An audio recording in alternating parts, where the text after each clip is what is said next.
Standard ratios for the most part. We got the 3 Moya, we got the 2 Taya, we got the 3 Ecclesia, we got the 3... It just kind of depends. I wanted more non-engine because we're a non-engine format. Play the third one because it's like Snake Eyes tonight. it's the same as like drop lineup to match 3 droll. Willie West, come back. We miss you. That's all. Okay. Building a deck in Yu-Gi-Oh! Is fun. It's also pretty hard if you don't know what you're doing. Yu-Gi-Oh! Is complicated. The best and easiest thing you can do is to look up a deck list online, buy those cards from certain retailers, and have a deck that is ready-made to go. But what if we made it even harder? We're going to build our deck solely by using Konami sealed product, that's starter decks, booster packs, and trading with other duelists. This should waste plenty of both time and money, but make our deck unique to us and hopefully make us a little bit better at the game while we're doing it.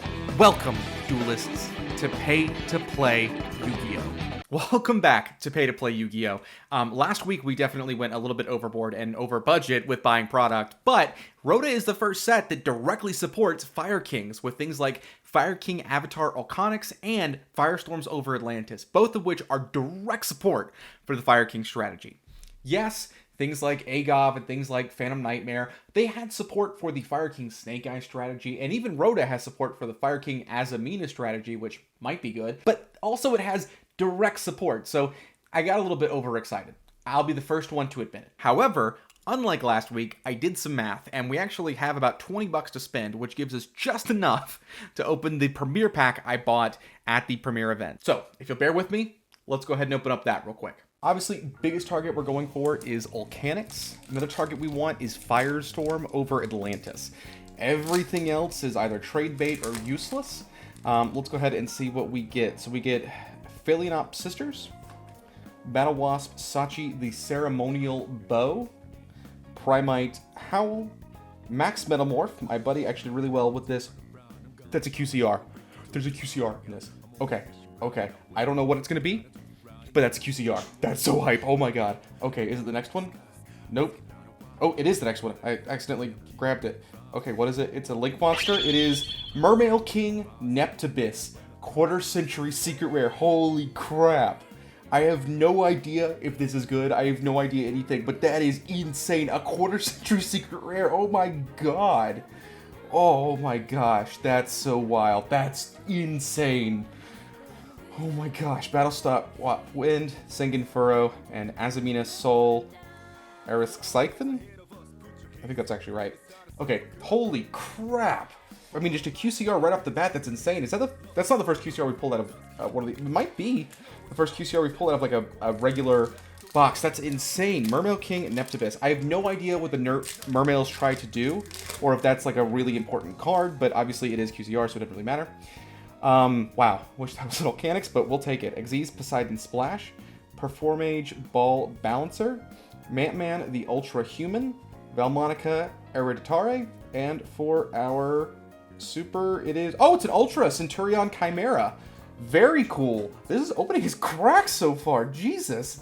Centurion Chimera. Oh my gosh. Yeah, we'll gladly take that. I have no idea if it's any decent. I don't know how much Centurion is actually using out of this new support. But we'll take a look and we'll see. If it's trade bait, it's trade bait. So that's huge. Next up, we have...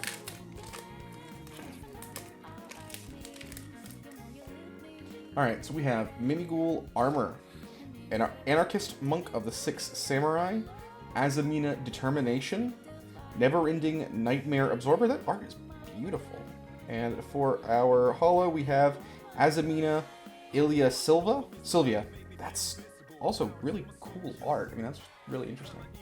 Very cool. Abyss Sting Triana, Aquajet Surface, Butterfly Fish, and Chaos Star Source Dragon. Very, very cool so far. Alrighty, we're going to move on to our penultimate pack. We have Flipping Feline. This art is adorable. QQ Enegon, Armored Shark, Guilt of the Sinful Spoils, and for our holo we have Final Bringer of the End Times. This actually isn't a bad card for our deck. It's effectively a worse version of Fire King, I can't think of the word. The Skyburn. It's a worse version of Skyburn. I've thought about adding it, but maybe a side deck option? I don't know. That's actually not terrible. Zoa the Fiendish Beast, 6 strike, double assault, and Time Engine, and Suro Puro Purin. Alrighty. Yeah, Final Bringer is not terrible. If I was going to get a super rare spell, I'd rather have it be Firestorms over Atlantis, but Final Bringer is not terrible. Token support, Reincarnation, Unveiling Mail, Azamina Determination, Insect Invitation, and for our final, we have, it is a Synchro, it is Legendary's Lord, 6 Samurai, and Nishi. Okay, no idea how Anishi does in the 6 Samurai strategy. Release Brainwashing is just adorable. I love that. Armed Rebellion, Ragnaraka Wisteria of Woe, back in token support. So, crazy. For 5 packs, we got an ultra rare and a quarter century. That's insane. I'll check and see how it's doing and follow up with y'all, but holy crap.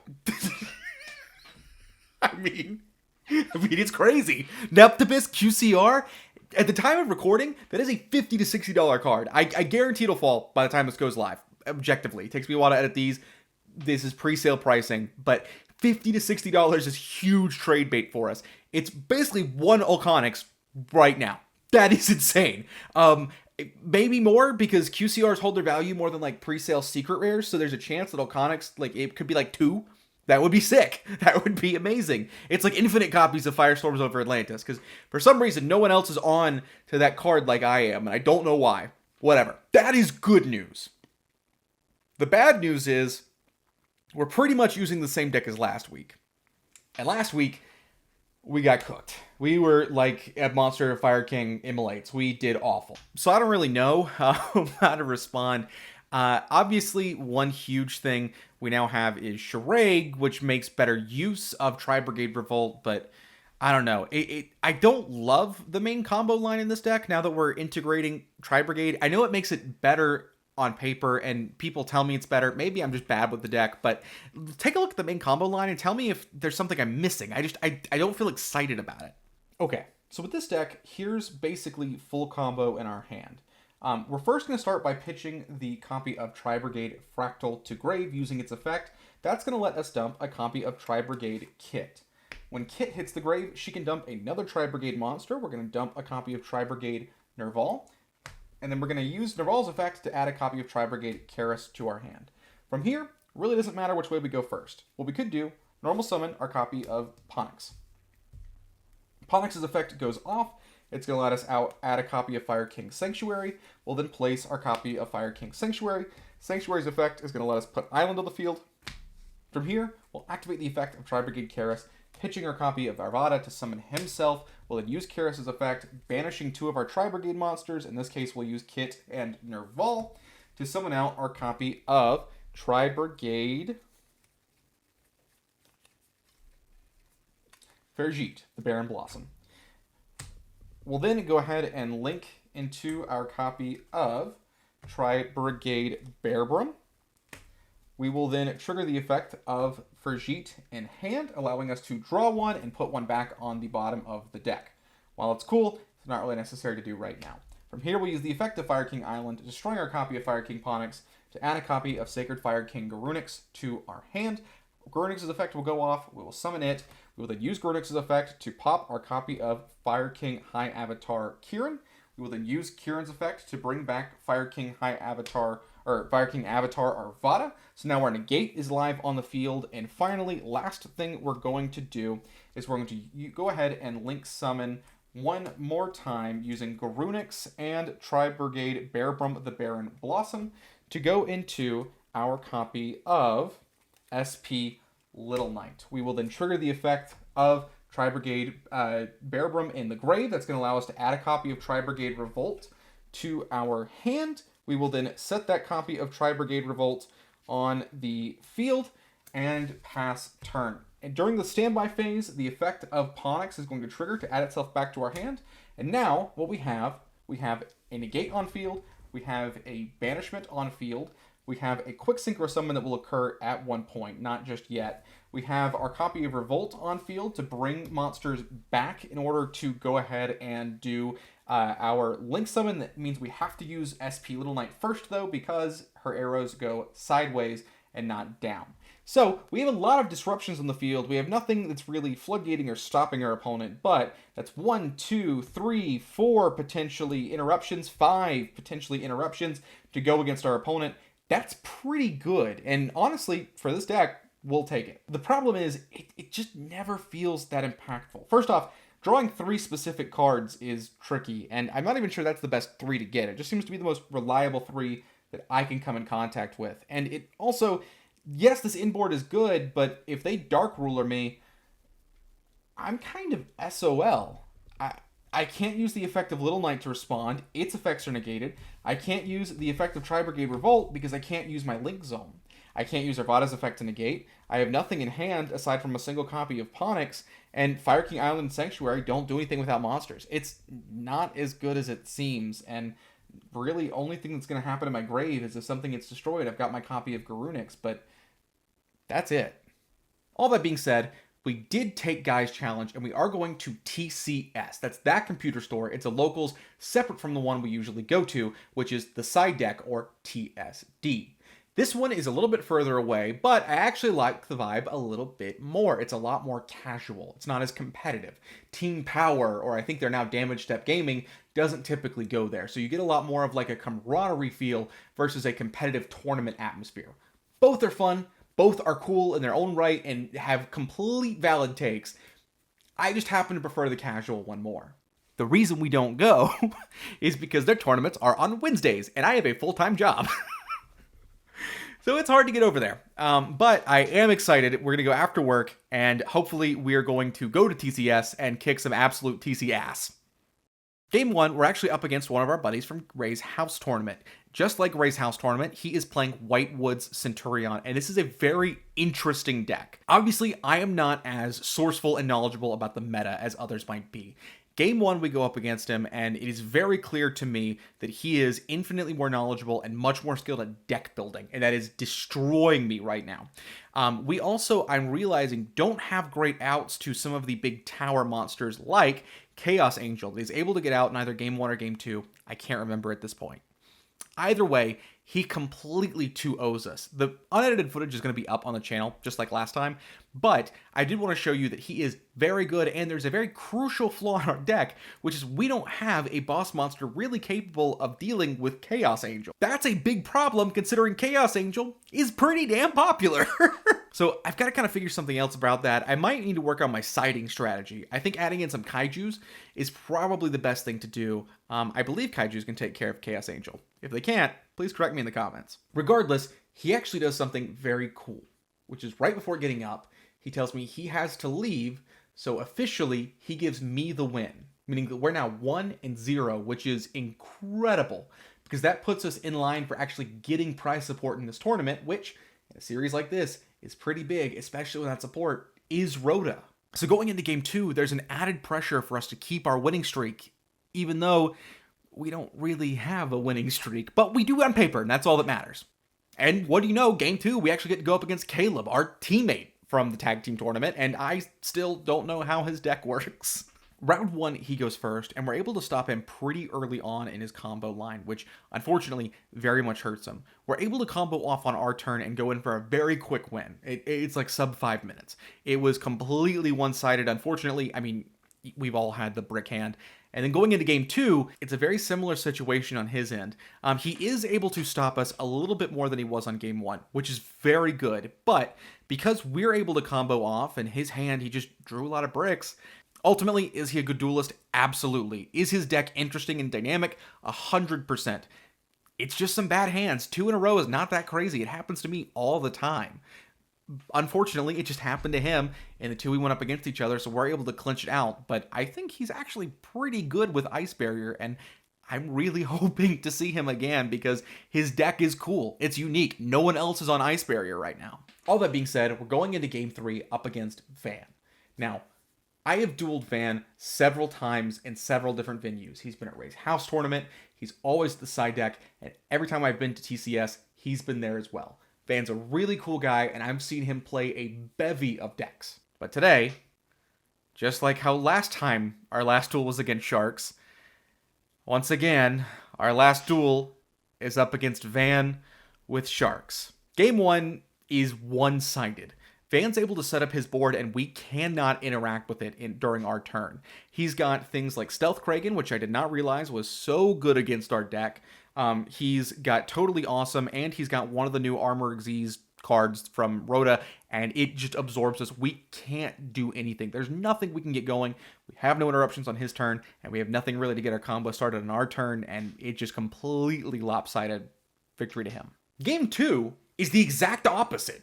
We open up gas and we go hard. We set up a great board, and thanks to quick interruptions with things like Charade, things like SP Little Knight, things like our copy of Garunix Eternity, Hyong of the Fire Kings, we absolutely cook him. This Fire v Water matchup turns to steam fast, and we are able to bust through that cloud. It is amazing. Some of the best dueling we've done in a little while. So we go into the all-important Game 3.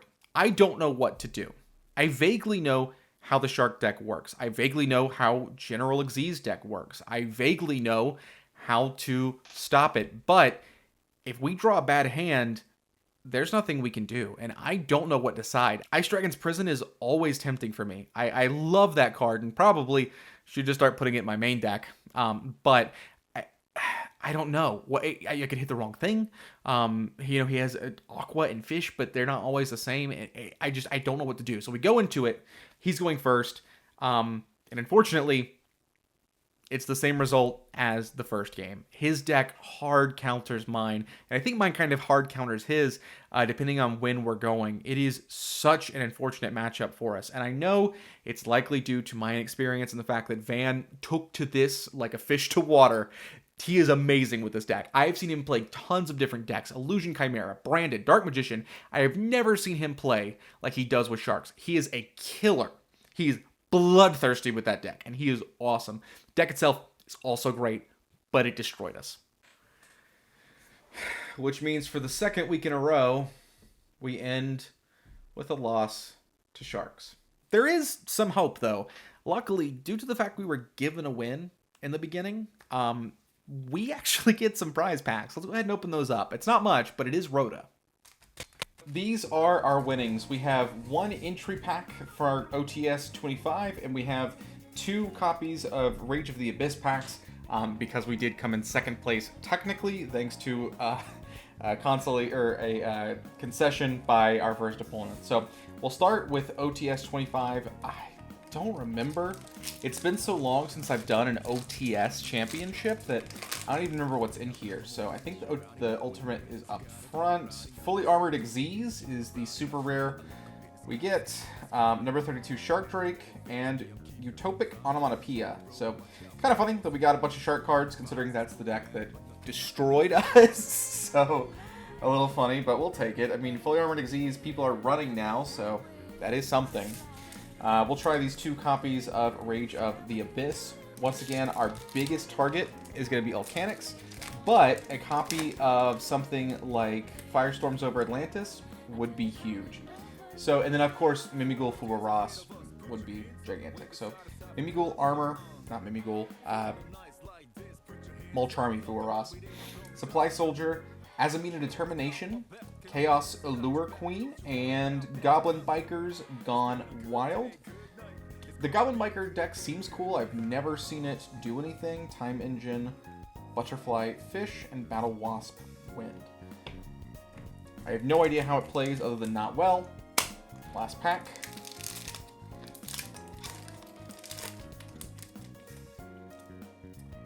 Never-Ending Nightmare Absorber, maybe the coolest name, and the artwork is so cool. Damn. Look at that. That's like really pretty. Camera focus, if you will. Max Metalmorph. I know my buddy had some good luck running the Metalmorph recently. Valmonica Hereditare. Insect Invitation, and our last holo is going to be a spell card. Goblin Biker Grand Breakout. So 2 Goblin Biker packs back to back. With the spell card, I was kind of getting excited. I was really hoping that it would be our copy of Firestorm. That's fine. So ultimately, nothing crazy for the winnings, but that's fine.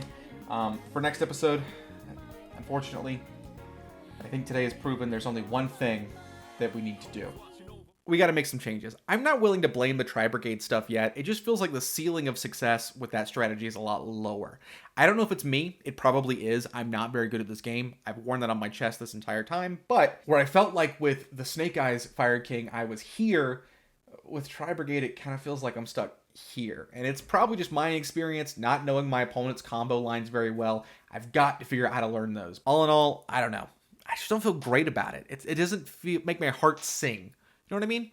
Either way, I hope everyone enjoyed this. One thing I really hated was we didn't get to duel Guy. That's the whole reason we went to TCS was to duel one person, and we didn't get matched up with him. So you know what that means? Next week, we're going back, and I swear to God, Guy, your ass is mine. Like we always say here on the channel, I hope to see you around sometime.